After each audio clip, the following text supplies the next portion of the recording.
Hey guys, it's me, Dennis Doucette, here with a comic book review, which is really late. God damn it! Okay, I will be reviewing comic books I purchased on April 18th, 2012. Ooh. Let's get to the reviews. Here we go. Up first we have Ninja Turtles Micro Series Issue 4, Leonardo, from IDW. So this issue was really good. Artwork was awesome. It was really sketchy. It reminded me a lot of like Kevin Eastman's type artwork. And Kevin Eastman did the original Ninja Turtle series. And it was kind of just a really nice sketchy art feel to it. And the story was really good. It takes place right after issue 8 of Teenage Mutant Ninja Turtles. And the entire issue is pretty much Leonardo fighting off a bunch of Foot Clan soldiers by himself. And it's really good, and I know for sure that the next issue of Ninja Turtles, which is issue 9, leads right off after this. So really great issue. I liked it a lot. Leonardo is totally awesome here. He's a pretty good Ninja Turtle, and I really liked him fighting off the Foot Clan members in this book. And it was awesome. Next issue is a micro series of Splinter, so get excited everyone. Oh yeah, bye! Okay, up next we have Manhattan Projects, issue 2, Image Comics. So, awesome issue again. We now know in this organization of the Manhattan Project that there are multiple scientists that we're going to be learning about throughout this series. And first we learned about the crazy twin brother guy and all that stuff, and we saw a little bit of Albert Einstein, and we meet another scientist, and I forget his name, but he's really full of himself. He thinks very highly of himself, and he always is motivating himself, and he talks to himself, and he's a really cool, interesting character, and they do a lot of cool stuff with him in here. And they also introduced in this book a German Nazi who is a scientist, and he has like a robotic arm, and he's really cool, and a lot of stuff goes on with the story, and I don't want to give anything away. Just know that it's really good. Issue 2 of the series so far, and I'm in love with this art still. Coloring is phenomenal, and so is the artwork. Very nice. It's only on issue 2. Pick it up. Manhattan Projects is so fun. It's a new story, and it's just something to get excited, and you know, it's just something that everyone's going to be talking about. So get on it now before the train leaves. Get it now. I'm telling you. I'm trying to help you guys out. Alright? Buy this. Up next from Image Comics once again, we have issue 96 of The Walking Dead. And this is the conclusion to A Larger World. And it was really great. The last issue ended with Rick killing someone in the new community that he's been shown. And it's not his fault. The guy was trying to murder him. Rick finds out a lot about this new community where Jesus and the other people are all living. And that there's actually a dark side to this whole thing, like usual, but it's done really well, and it's just really well played out, and this is the conclusion to the story. We find out that there is this other community of these savages, and they actually are always threatening and killing off this large community's people, and so they have some kind of deal with them that they'll give them half of their food every month or whatever it is, and they'll leave them alone. So Rick is trying to get his community food and supplies, and in order to do that, he makes a deal to help fight off this threat to the big new community. So it's really awesome, and I can't wait for the next part of the story. I can tell that it's going to get intense. It's almost on issue 100, and it's just awesome. So get The Walking Dead. It's a buy, like always. Okay guys, guess what? We're in Marvel now, so I don't know, how about we just get into the first issue, and it happens to be Avengers vs. X-Men Round 2, and here is Iron Man and Magneto.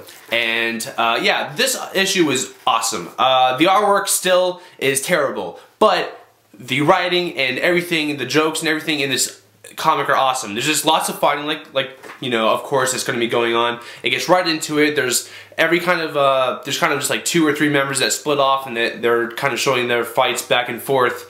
And there's this commentary the entire time that these fights are going on, and it's super hilarious. It's just awesome. So I definitely recommend picking this up. It's really going to be, I think, a good series. I do believe that the next issue will be a different artist. So it won't be John Romita. John Romita is lame and bad. Go buy it. Just buy it. Up next, we have Uncanny X-Force, issue 24 from Marvel Comics. Here it is. new start of a new arc. It's actually kind of a one-shot here, and then they'll get into the new story arc. But we do have a new artist on here, and he's super freaking awesome.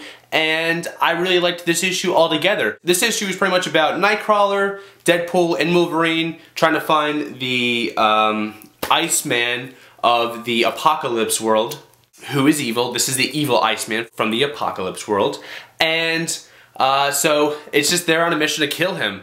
And it's done really well. It's awesome. Artwork, like I said, is super fantastic. Very clean lines and everything, and very bright, vivid colors. We also see what happened to Cyclops and what she actually gave up to that wizard dude in order to save Phantom X. So that's really awesome. Big reveal at the very end, which is very like a big, cool moment, which I was hoping for to happen because it involves one of my favorite characters in this book. And it's just really awesome. The Apocalypse Nightcrawler that's on the team now is super badass. He's awesome. I hope he stays around. And just definitely give this, book a buy. Just buy this book. So buy it. Now. Okay. That just got weird, but I don't care. Up to the next book. We're on DC now. Batman number 8, aka my pick of the week. Scott Snyder all the way. Huh. So Batman number 8. Awesome. From beginning to end, just awesomeness. The Talons are just on Wayne Manor, and they are trying to attack Batman and Alfred, and they get held up in the cave, and then like some tend to get in there, and then they go into the cellar, and it's super awesome. And then at the very end, Batman gets in this big giant bat suit, and he's ready to get badass and kick-ass. And then when this freaking issue ends, there's a back issue, and guess what's in there? Artwork by the guy who does freaking American Vampire. Freaking awesome. I think his name's Raphael. And it continues from the part of the story which just ended, and we see all the different Bat people get called into action for the Night of the Owls event, and I'm super excited. It's such a great book. Pick of the week, Batman. Is awesome. Scott Snyder writes them amazingly, and Greg Capullo is an amazing artist. He draws it fantastic. Every issue he gets better and better and better and better and better and better and better and better and better and better. So freaking buy it! Everybody says that! Okay, up next from DC we have Wonder Woman issue 8, and this was also a fantastic issue. In this issue we have Cliff Chang on artwork, which is always amazing for anything. And in here Wonder Woman gets these cool guns, the golden guns from the blonde-haired god kid. And who I heard is actually DC's version of Cupid, which I think is pretty awesome. Wonder Woman decides to go to hell, and she wants to find Zola. And Wonder Woman's after Hades in order to find Zola and get out of there. But something crazy happens at the end. I'm not going to give it away. Super awesome issue. Can't wait for the next one. Brian Azzarello, you are a great writer. I'm loving you on Spaceman as well as this. Please keep writing Wonder Woman. Thank you. As always, bye. Up next, we have Red Hood and the Outlaws, issue 8. And this was an awesome story. It was kind of a one-shot here, and it's pretty much this fat woman from earlier issues of Red Hood and the Outlaws ends up not being dead because we believe she was dead from the previous issues. And she is holding up a hospital with children in it, and she says she's going to kill everyone if Red Hood doesn't show up by a certain time. And just in the nick of time, Red Hood and the Outlaws come up with this awesome plan, and it's just awesome, and it's done really well, how they execute everything. And like always, same artist on here, and it's amazing. At the very end of the book, Red Hood gets the call from Alfred from the Batman book, getting the response for the Night of the Owl thing that's going on. So the next issue is going to play part in that. But also in this issue, there's a flashback with Tim Drake, who is Red Robin, and Jason Todd, and they share a cool little moment together, which I really liked because I really like that whole dynamic between the Robins all together, and they're kind of like brothers from other mothers. I just really liked the chemistry they had in this book, and they still care for each other, and I really like that. And so definitely buy this, especially if you're into Robins. You get some cool little Robin stuff in the very end, so buy this. Okay, last book of the week is Justice League, issue 8. Awesome issue. This is pretty much just another little one-shot here, and then the next issue is going to dive right into the main new storyline, and I believe we'll have Jim Lee back on artwork. So, what happens in this issue? Well, I'm going to tell you. Green Arrow wants to join the Justice League, but the Justice League doesn't want him to join.